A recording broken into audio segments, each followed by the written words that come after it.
All right, so we are on Friday. Super proud of you guys for making it to Friday. We are almost to the weekend. For those of you that don't know what day it is anymore because you no longer have a weekend, it's Friday. Kicking off with those big 10 belly breaths. You can do them standing, you can do them lying, totally up to you. But we just want to make sure that we go in through the nose, fill all the way down through that diaphragm and kind of push our whole body out as if it were a can where we're keeping it from being crumpled in, but we want to push the sides of the can out 360. So 10 good belly breaths. And then we're going to grab a jump rope or we're going to stay in place. So 30 single unders, or if we don't have a jump rope, jump in place. Or apartments, those kinds of things. You don't want to bother the neighbors below you. 10 shoulder rollouts. So we'll come in, touching the lower back and through. So nice long stretch through that range of motion. We're then going to place our PVC pipe, bar, whatever we've got on our back for good mornings. So we're going to have our heels underneath our hips, right? We want to think about this as our neutral position. As we head down, hips are going to go back. Chest will come forward. We're going to physically get our chest parallel to the floor, squeeze through the glutes to stand up. So we want to make sure that we really take our time and get quality reps in. We're not necessarily looking to do these very quickly. We're going to do that for 3 rounds for our warm-up. We're then going to go into either our shoulder stability work or our handstand program. Remember, we're doing one or the other, not both. The shoulder stability program and the handstand program today are both 10 minutes for quality. A lot of times when we have a 10-minute running clock, it's an AMRAP and we're go, go, go, go, go. When we're doing things for quality, we instead want to make sure we have good, solid reps, take as long as we need. That doesn't mean get a water break between each rep, right? So use your common sense there. Shoulder stability program, we're going to start with a minute plank. So wrist, elbow, shoulder are all going to stack. We're going to stay in this nice straight-bodied position, just like when we work a shoulder press and we want to keep the bottom of the rib cage tight to the hip. We want to keep that same positioning when we do a plank, meaning we want to avoid that closure of the hip or the butt in the air or that sagging of the belly, right? So they call this kind of a valley position. Instead, keeping that nice tight top position. So a 1-minute plank. We're then going to head into, let me see my notes here, 10 single arm presses. So I've got my 20-pound dumbbell at home. If I had my sandbag down here, I could lighten that to 10, maybe 20 pounds an arm. So 10 single presses. We want to think about, again, bottom of the rib cage, top of the hip staying nice and tight, pressing all the way up and through so that the wrist, elbow, shoulder are stacked. 10 per arm. From there, we're going to go into 10 V-ups or tuck crunches. And again, that's really going to depend on your comfort level and your strength. So I'm going to back up a little bit so we can see here. But from this position, if we're going to do our V-up, we're going to look to come onto our sit bone. So hands are a little bit blocked here just because of the couch. But I would ideally start hands on the floor as well. But we're going to come up to the sit bone, toes and hands come up together. If that's too much, we're going to bring knees into the chest, touching the ankles and back down for 10. Going for quality reps, 10 minutes of those 3 things. The difference of, for the handstand people, we're going to do 1 minute standing on our hands on a wall. We could do 1 minute off the edge of the couch, right? Coming into this 1 minute inverted hold. We're going to do that same single arm press. And instead of the V-up to tuck crunch, we're going to go hollow rock to arch hold in a rolling manner. That will look something as follows. We know the hollowed position is pushing our lower back into the ground, arms overhead, heels off the ground. Our arch position is toes off the ground, hands off the ground. Now we want to try and get there using our core. So we roll over and we roll back. trying to avoid having to use our arms to push us over. Obviously, if we need that assist, go ahead and take it. Again, 10 minutes of quality work. Oh, excuse me. Our workout of the day and our capacity, much like the handstand and shoulder stability, is going to be time domained the same. We're looking at a 20-minute clock, 2-minute rounds for 20 minutes. So essentially 10 rounds, 2 minutes each. Managing the work is really going to be individualized here, and we need to play with the volume so that the ultimate goal is 1 minute on, 1 minute off. So if you want to treat it that way, you could. So if you do, let's say 10 thrusters and 20 double unders in 30 seconds, we then want to take 30 seconds off. So your workout could potentially be longer. I went for a longer time domain in our turnaround because I know a lot of you are just working on double unders and it's frustrating, and I want you to work through all 20 reps.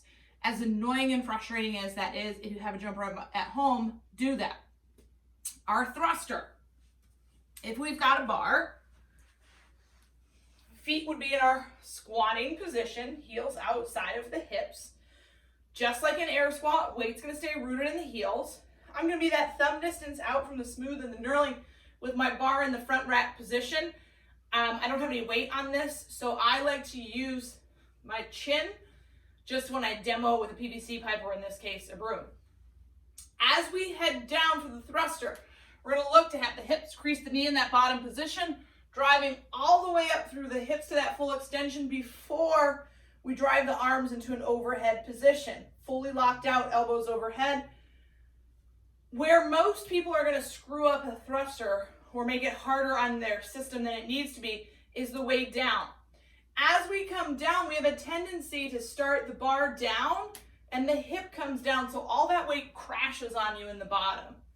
Ideally, we want to wait until that bar physically touches the shoulders before we then hinge at the hip to then control that movement versus crashing in the bottom. Combining this with double unders, the theory of a double under is that you jump once, rope travels under you twice. Again, easier said than done. When we think about a single under, we have a nice steady rhythm. Our body position is nice and straight. When we do a double under, people's first reaction, because they want to get super tall and have all that time off the ground, is to knee tuck up or to donkey kick back. Problem with both of those is there is so much energy expended in doing that range of motion every time that my timing with my rope in my hands is not sustainable for a long time. Instead, we want to try to get used to using that same body position that we have when we do a single under, but that jump becomes much more explosive, and as soon as your feet hit the ground, we've got to turn that over. Even if we don't have a rope, we can start working on the timing of that double under. One drill that I have seen over the vast amount of years that I have been coaching is a leg tap. Every time you go up, 2 leg taps. So that's how much time you should be able to spend in the air.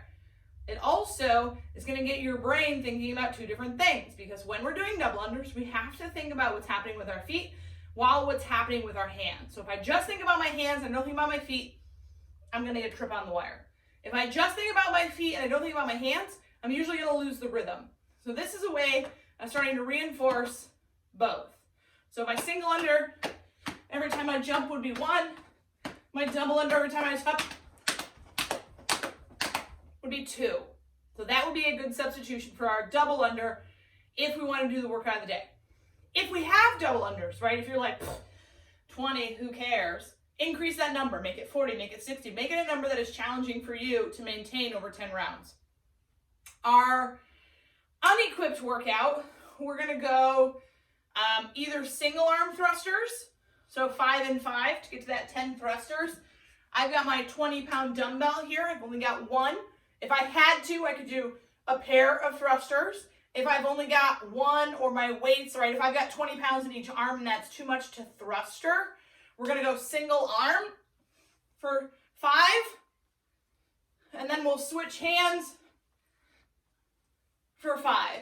I've also seen thrusters done with 1 dumbbell, coming down in the front and pressing through would work as well. Or if we have an odd object, rather than having that sandbag, could be kind of a challenge to do the sandbag thruster as an option as well. We're going to alternate, however, the movement that comes after the thrusters because we don't necessarily want to blow up calves. For those of us that are on single unders, 40 single unders, so 10 thrusters, 40 single unders, that next round would be 10 thrusters, 40 mountain climbers. So from this planked position, each foot would count as 1. It's a question that we get a lot of time in class. 1, 2, 3, 4 for that 40.